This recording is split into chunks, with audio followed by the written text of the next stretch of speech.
Puspusan ang paghahanda ng House Prosecution Panel sa impeachment trial ni Vice President Sara Duterte. Tila pinagkibit-balikat naman ng bise ang mga kaduda-duda umanong pangalan na tumanggap ng kanyang confidential funds. Narito ang report ni Marian Enriquez.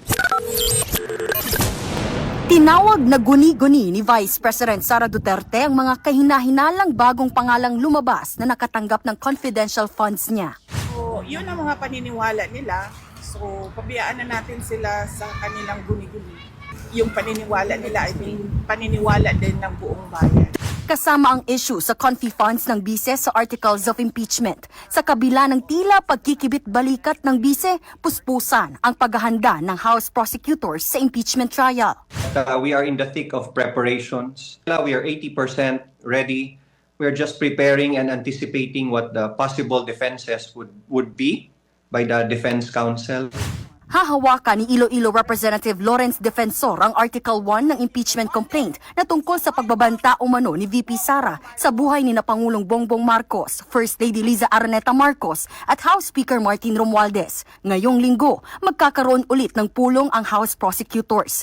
Ayon kay Defensor, hindi kailangan ang presensya ni VP Sara sa impeachment trial. Pwede raw siyang katawanin ng kanyang mga abogado. The trial can proceed kahit wala siya.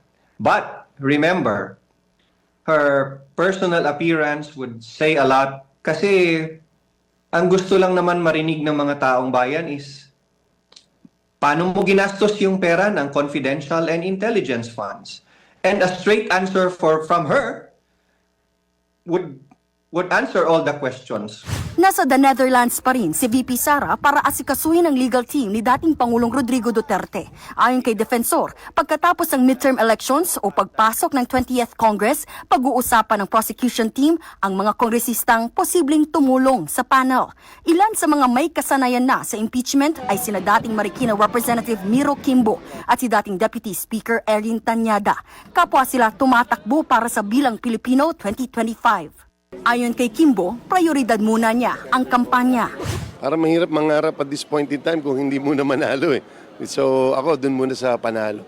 But of course, kung ano ang pinakamagandang trabaho na akma sa akin ay nagagawin ko. Kung ano tingin ng aking mga kasama.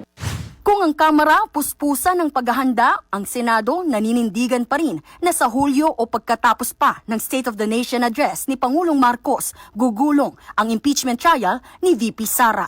Nagbabalita mula sa Frontline, Marian Enriquez, News 5.